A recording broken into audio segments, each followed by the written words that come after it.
Cómo sufrimos las flores, de Gabriel García Márquez. Para que vuelva a entrar la buena suerte en una casa desollada por la desgracia, no hay nada más eficaz que un ramo luminoso de flores amarillas. Es incluso un conjuro invencible contra las nubes oscuras que suelen perturbar en ciertos días inciertos el oficio misterioso de escribir. Cuando los dedos se nos enredan en la tecla equivocada, cuando no conseguimos que los personajes respiren con su aliento propio en el ámbito de la novela, cuando uno no encuentra la palabra compasiva que los ayude a morir sin dolor, es porque algo falta en el aire del cuarto en el que se escribe. Y lo que falta casi siempre es una flor, de modo que no es por superstición caribe, sino por una experiencia acendrada y fructífera, que nunca me aventuro a escribir sin que haya en el vaso de mi escritorio una rosa amarilla. Las flores son gente, le oí decir alguna vez a un niño de 7 años, que sin duda sabía muy bien lo que quiso decir. En efecto, la conducta humana de las flores y de las plantas se encuentra establecida en la poesía de siempre, tanto en la buena como en la mala. Es difícil acordarse de las hermanas Brown sin evocar en algunas de sus páginas más bellas una tibia fragancia de mimosa al atardecer, mimosa púdica, porque sus hojas se retraen, incluso sin que nadie las toque, con el simple paso de una sombra. Nadie tendrá derecho a creerse poeta si no comparte con las hermanas Brown la idea de que el olor de las mimosas es un ánima en pena que vuelve al mundo de los vivos en busca de una persona amada. En alguno de mis libros me apropié de esa idea con todo el derecho de mi grande admiración. El jazmín es una flor que sale, escribí, sin que nadie hasta ahora me lo haya reprochado.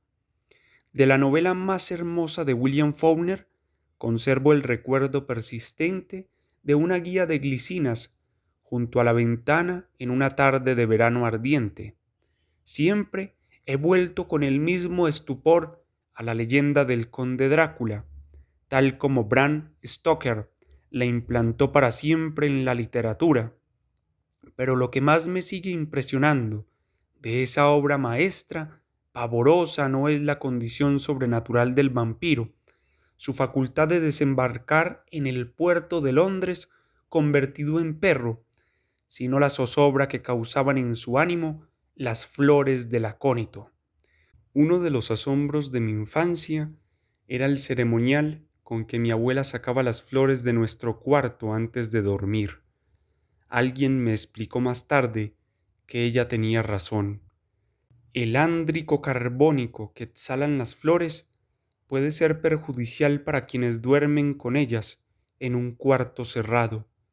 Pero la verdad es que mi abuela tenía relaciones con los misterios mucho más reveladoras que las de los científicos, y lo que siempre me dijo fue que las rosas en los dormitorios suscitan sueños indeseables que nos persiguen hasta la muerte. Hablamos de estas cosas la otra noche en una reunión de amigos, y uno de ellos hizo una disertación sabia y fascinante sobre el alma de las plantas. Todo empezó cuando alguien se refirió a El Día de los Trífidos de John Wyndham, que es una de las novelas más terroríficas que recuerde.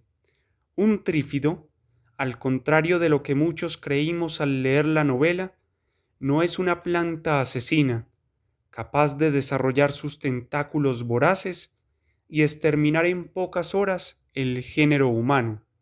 No, es un modesto adjetivo para uso de botánicos, que califica algo que está hendido o abierto en tres partes. Solo que el autor de la novela logró infundirle una significación que hoy ha pasado a ser un símbolo de la amenaza tremenda que representa para los mortales el reino vegetal. Nuestro amigo, y yo creo que con razón, cree todo lo contrario. Dentro de las casas, Las plantas llegan a formar parte del núcleo familiar, nos dijo aquella noche. Gozan y sufren con nosotros, se alarman ante las amenazas verbales y pueden morir de terror ante una agresión real, contra la cual carecen de defensa. Los animales, sobre todo los perros domésticos, las ratas y ciertos insectos perniciosos, son para ellas un tormento perpetuo. Esto es posible establecerlo, sin ninguna duda, mediante el uso de un galvanómetro, que es un instrumento para comprobar la existencia, medir la intensidad y determinar el sentido de una corriente eléctrica mediante la desviación que ésta produce en una aguja magnética. Conectado a una planta, el galvanómetro revela sus reacciones y aún sus sentimientos más íntimos. Alguna vez se hizo un experimento que hoy es célebre en el mundo entero.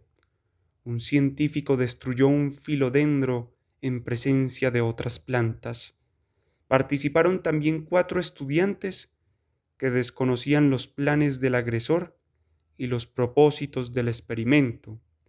Más tarde se comprobó, mediante el galvanómetro, que las plantas se estremecían de horror frente al victimario y no frente a los testigos, y que inclusive reaccionaban de un modo distinto ante el cuchillo con que fue destruido el primer filodendro. Las plantas, continuaba el amigo, reaccionan ante la felicidad y el placer. Colocada en una habitación donde una pareja humana hace el amor, una planta vivirá los mismos estados de ánimo de los amantes.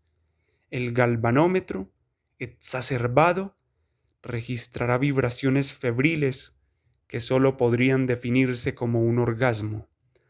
El centro nervioso de las plantas, concluyó el informante, se localiza en los tejidos de las raíces, los cuales se ensanchan y contraen como los músculos del corazón humano. Además, tienen memoria, son capaces de acumular impresiones y retenerlas por largos periodos de tiempo. Uno puede preguntarse, en consecuencia, ¿qué recuerdos históricos podría almacenar una secuoya, ese árbol fabuloso que llega a crecer hasta 150 metros y puede vivir hasta 3000 años del tiempo humano? Por otra parte, hay plantas a las cuales se les ha inyectado una fuerte dosis de alcohol y el resultado se ha visto en su comportamiento, una embriaguez triste. Al día siguiente, el galvanómetro ha revelado síntomas semejantes a los que sentimos los seres humanos por los excesos de una parranda. También parece demostrado que los sonidos armónicos influyen en el crecimiento de algunas plantas. Los autores que prefieren en su estado más primario son Johann Sebastian Bach y, en general, los más barrocos, pero es posible refinarles el gusto hasta lograr que experimenten un éxtasis real con Bartók o Schoenberg. En cambio, parece que las plantas de hoy detestan el acid rod y que sus estridencias hacen disminuir el tamaño de sus hojas.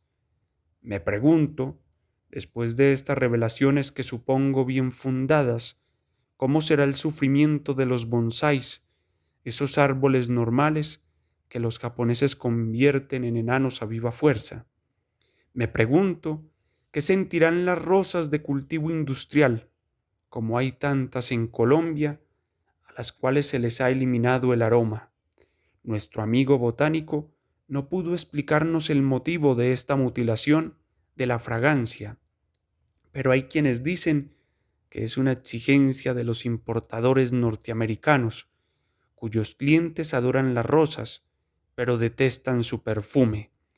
El profesor René Dumont, en uno de sus libros de protesta sobre la destrucción del medio ambiente, ha revelado un drama fantástico. Cada edición dominical del New York Times consume una cantidad de papel fabricada con 200 hectáreas de bosque. Sin embargo, No todos los que estábamos en aquella reunión parecíamos tan sensibles al sufrimiento de las plantas y el genocidio de los bosques. Hace un instante, además, acabo de tener una prueba imprevista de cómo vemos los hombres estos temas insólitos.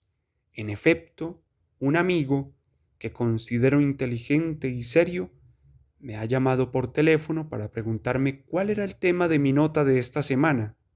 Estoy escribiendo sobre el sufrimiento de las plantas y las flores, le contesté.